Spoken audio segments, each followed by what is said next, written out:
नमस्कार मित्रांनो, माहिती योजनेची या यूट्यूब चॅनलमध्ये तुमच्या सगळ्यांचं स्वागत आहे। नमो शेतकरी महासन्मान निधी योजनेचा 7वा हप्ता लवकरच थेट तुमच्या बँक खात्यात जमा होणार आहे। ही माहिती स्वतः कृषी मंत्री दत्तात्रय भरणे यांनी दिली आहे। या योजनेतून तब्बल 92 लाखांहून अधिक शेतकऱ्यांना फायदा होणार असून यासाठी सरकारने लवकरच 1932 कोटी रुपयांचा निधी मंजूर केला आहे। म्हणजेच प्रत्येक पात्र शेतकऱ्याच्या खात्यात थेट पैसे जमा होणार आहेत। अनेकदा असं होतं की काही जण व्हिडिओ अर्धवट सोडून जातात आणि मग त्यांना पूर्ण माहिती मिळत नाही।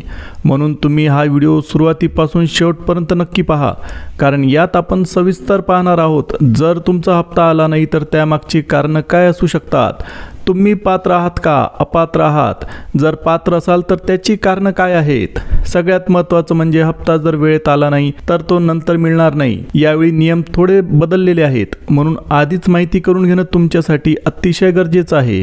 व्हिडिओ सुरू करण्याआधी एक विनंती आहे तुम्हाला, जर तुम्ही आमच्या चॅनलवर नवीन असाल तर लगेच सबस्क्राईब करून टाका, म्हणजे अशा महत्त्वाच्या योजना आणि ताज्या अपडेट्स तुम्हाला सर्वात आधी पाहायला मिळतील। चला तर शेतकरी मित्रांनो, आता पाहूया नमो शेतकरी योजनेचा 7वा आणि 8वा हप्ता, ज्याची तुम्ही आतुरतेने वाट पाहत आहात। योजनेअंतर्गत 6 हप्ते आधीच वितरित करण्यात आलेले आहे। आता 7वा हप्ता तसेच त्यासोबत 8वा हप्ता देखील येणार आहे।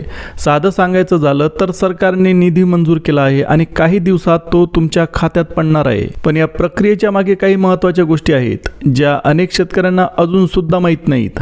आज आपण ह्याच गोष्टींचा एक एक करून आढावा घेणार आहोत। हे समजून घेणं का गरजेचं आहे, कारण जर तुम्हाला या टेक्निकल गोष्टी माहीत नसतील तर तुमचे 2000 रुपये अडकू शकतात किंवा अजिबातच येणार नाही। म्हणून हा व्हिडिओ शेवटपर्यंत पाहणं अतिशय गरजेचं आहे। आजच्या व्हिडिओमध्ये आपण पाहणार आहोत पैसे शेतकऱ्यांच्या खात्यात कसे पोहोचतात, कुठे चुका होतात, कुठे चुका झाल्या म्हणजे पैसे अडकतात आणि ही संपूर्ण योजना नेमकी कशी चालते। तसंच नमो शेतकरी योजनेचा 7वा आणि 8वा हप्ता तुमच्या खात्यात कधी जमा होणार आहे, त्याची तारीख काय आहे, हे देखील आपण स्पष्टपणे पाहणार आहोत। सगळ्यात महत्त्वाचं म्हणजे आधार कार्ड लिंकिंग। ही गोष्ट जवळपास सर्व शेतकऱ्यांना माहीत आहे, पण याशिवाय अजून काही गोष्टी महत्त्वाच्या आहेत ज्या माहीत नसल्यामुळे अनेक शेतकरी अपात्र ठरले आहेत। त्या गोष्टी म्हणजे आपण या व्हिडिओमध्ये पूर्ण जाणून घेणार आहोत। नमो शेतकरी योजनेत हप्ता मिळण्याची एक महत्त्वाची अट आहे, ती म्हणजे आधार क्रमांक तुमच्या बँक खात्याशी लिंक असणं अत्यंत गरजेचं आहे। जर आधार लिंकिंग केलं नसेल तर डीबीटी प्रणाली तुमचं खातं शोधू शकत नाही आणि त्यामुळे तुमचे पैसे अडकून बसतात। म्हणूनच सरकारने प्रत्येक शेतकऱ्याला आधार क्रमांक लिंकिंग अनिवार्य केलेलं आहे। आता फक्त आधार लिंकिंगच नाही तर बँकेतील KYC प्रक्रिया पूर्ण असणं सुद्धा अत्यंत गरजेचं झालं आहे।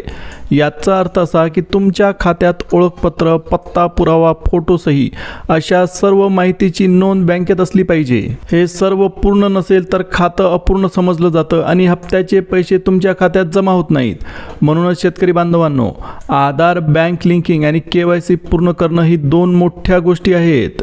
ती जर तुम्ही वेळेत पूर्ण करून ठेवलं असेल तर ते तुमच्या हिताचं आहे। हे झालं की तुमचे पैसे अडकणार नाहीत आणि सरकारकडून मिळणारा हप्ता थेट तुमच्या खात्यात जमा होईल।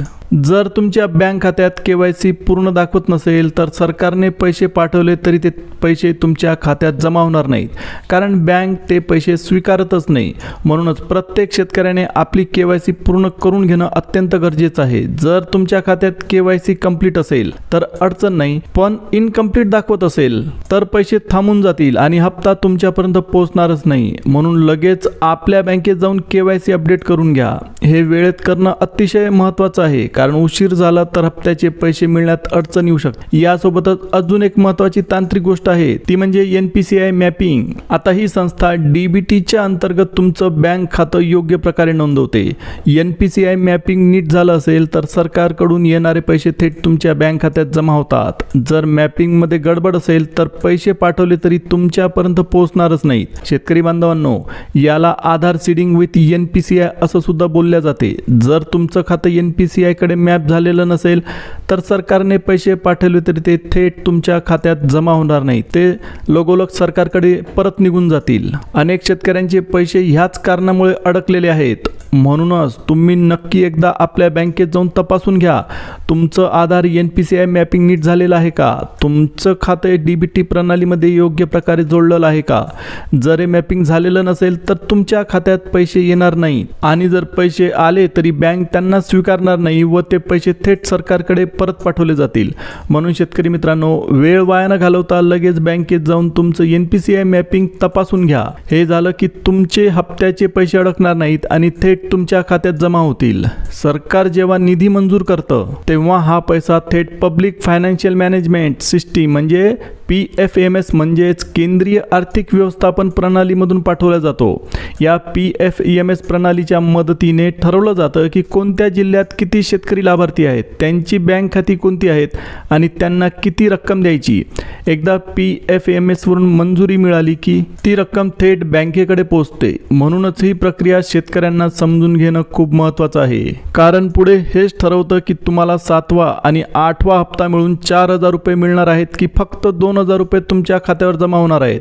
याचा अर्थ अंतिम निर्णय NPCI आणि PFMS या प्रणालीमार्फत घेतला जातो। थोडक्यात सांगायचं तर सरकारकडून पैसे सुटल्यावर PFMS ठरवतं की रक्कम किती आणि कोणाला द्यायची। तर NPCI खातं नीट मॅप झालं आहे का ते पाहणं सुद्धा अतिशय गरजेचं आहे। दोन्ही नीट झालं की पैसे थेट तुमच्या खात्यात पोहोचतात। सरकारकडून निधी सुटल्यावर जेव्हा तो बँकेकडे पोहोचतो तेव्हा पुढची जबाबदारी बँकेची असते की तो पैसा योग्य वेळेत तुमच्या खात्यात जमा करावा। यासाठी DBT पोर्टलचा वापर केला जातो। जेव्हा पैसे तुमच्या खात्यात जमा होतात तेव्हा तुमच्या मोबाईलवर लगेचच SMS येतो, पण अनेकदा शेतकऱ्यांचा मोबाईल नंबर बँकेत अपडेट नसतो, त्यामुळे मेसेज येत नाही। असं झालं तरी काळजी करू नका, कारण तुमच्या खात्यात पैसे आधीच जमा झालेले असतात। म्हणूनच महाराष्ट्र सरकारकडून वारंवार सांगितलं जातं की आपला मोबाईल नंबर बँकेत अपडेट करून ठेवा, त्यामुळे पैसे आल्यावर मेसेज वेळेवर मिळेल आणि वारंवार बँकेत धावपळ करण्याची गरज लागणार नाही। जर तुम्ही तुमचा मोबाईल नंबर बँकेत अपडेट केलेला नसेल तर तुमच्या खात्यात पैसे आले तरी त्याचा मेसेज तुम्हाला येणार नाही। अशा वेळी तुम्हाला थेट बँकेत जाऊन चौकशी करावी लागू शकते की तुमच्या खात्यात रक्कम जमा झाली आहे का नाही। यासोबतच अजून काही तांत्रिक कारणं असतात ज्यामुळे पैसे अडकतात किंवा परत जातात। आता उदाहरणच घ्यायचं झालं तर खाते बंद झालेलं असणं, खातं दीर्घकाळ वापरलं नसल्यामुळे निष्क्रिय होतं म्हणजे डेड होते, IFSC कोड चुकीचा असणं किंवा बँकेचं CBS सिस्टीम डाऊन असणं, ही सर्व कारणं असल्यास हप्त्याची रक्कम थेट परत जाते आणि शेतकऱ्यांना पैसे मिळत नाहीत। अशा प्रसंगी शेतकऱ्यांनी लगेचच आपल्या बँकेत किंवा कृषी विभागात जाऊन चौकशी करावी आणि अडचण दूर करून घ्यावी। जर तुमच्या बँक खात्यात नमो शेतकरी सन्मान योजनेचा 7वा किंवा 8वा हप्ता म्हणजे 4,000 रुपये जमा झाले नाहीत तर त्यामागे काही कारणं असू शकतात। उदाहरणार्थ खातं बराच काळ वापरलेलं नसेल तर ते निष्क्रिय झालेलं असतं, तुमच्या खात्याचा IFSC कोड चुकलेला असतो, CBS सिस्टीम तात्पुरती बंद झालेली असते। आता तुम्हाला कळून चुकलं असेल की पैसे तुमच्या खात्यात आलेत का, आले नसतील तर पुढे कधी जमा होणार आहेत। शेतकरी मित्रांनो, यावेळी सरकारनं खास लक्ष दिलं आहे की तुमचे हक्काचे पैसे कुठेही अडकू नयेत। म्हणूनच प्रत्येक जिल्ह्यातील शेतकऱ्यांची नावाची पडताळणी करण्यात येत आहे। ज्यांची माहिती बँकेत आणि कागदपत्रांमध्ये पूर्णपणे बरोबर आहे त्यांना पहिल्या टप्प्यातच थेट पैसे मिळणार आहेत, पण ज्या शेतकऱ्यांची माहिती अपूर्ण आहे किंवा कागदपत्रात चूक आहे त्यांचे पैसे दुसऱ्या टप्प्यात जमा केले जातील। म्हणजेच पहिल्या टप्प्यात सर्व व्यवस्थित माहिती असलेल्या बांधवांना लाभ मिळेल आणि बाकी शेतकऱ्यांची माहिती दुरुस्त करून गोळा झाल्यावर त्यांना ही हक्काची रक्कम दुसऱ्या टप्प्यात दिली जाणार आहे। पहिल्या टप्प्यात सरकारकडून त्या जिल्ह्यांना पैसे पाठवले जातील जिथे जवळपास 90 ते 95% शेतकऱ्यांची कामं पूर्ण झाली आहेत। म्हणजेच ज्या जिल्ह्यात बहुतेक शेतकऱ्यांची कागदपत्र आणि पडताळणी व्यवस्थित झाली आहे त्यांना सगळ्यात आधी थेट हप्त्याची रक्कम मिळेल। एक महत्त्वाची गोष्ट आहे ती समजून घेणं सुद्धा अत्यंत गरजेचं आहे। DBT म्हणजेच डायरेक्ट बेनिफिट ट्रान्सफर ही फारच आधुनिक पद्धत आहे। पूर्वी अनुदान देताना अनेकदा उशीर व्हायचा, काही वेळा गैरव्यवहार सुद्धा घडायचे, पण आता या DBT प्रणालीमुळे पैसे थेट शेतकऱ्यांच्या खात्यात जमा होतात। मध्ये कोणीही दलाल किंवा मध्यस्थ राहत नाही, त्यामुळे संपूर्ण व्यवहारामध्ये पारदर्शकता राहते आणि शेतकऱ्यांना वेळेवर मदत मिळते। आता तुम्हाला काही काळजी करण्याची गरज नाही, सरकारकडून मिळणारा पैसा थेट तुमच्या बँक खात्यात जमा होणार आहे। आतापर्यंत सगळ्यांची एकच उत्सुकता होती की नमो शेतकरी योजनेचा 7वा हप्ता कधी मिळणार। तर सांगतो मित्रांनो, सरकारनं याबाबतचा मोठा निर्णय घेतला आहे। 9 सप्टेंबर रोजी 93 लाख शेतकऱ्यांच्या खात्यात 7व्या हप्त्याची रक्कम जमा होणार आहे। प्रत्येक शेतकरी बांधवाला या हप्त्यामध्ये 2,000 रुपयांची मदत मिळणार आहे।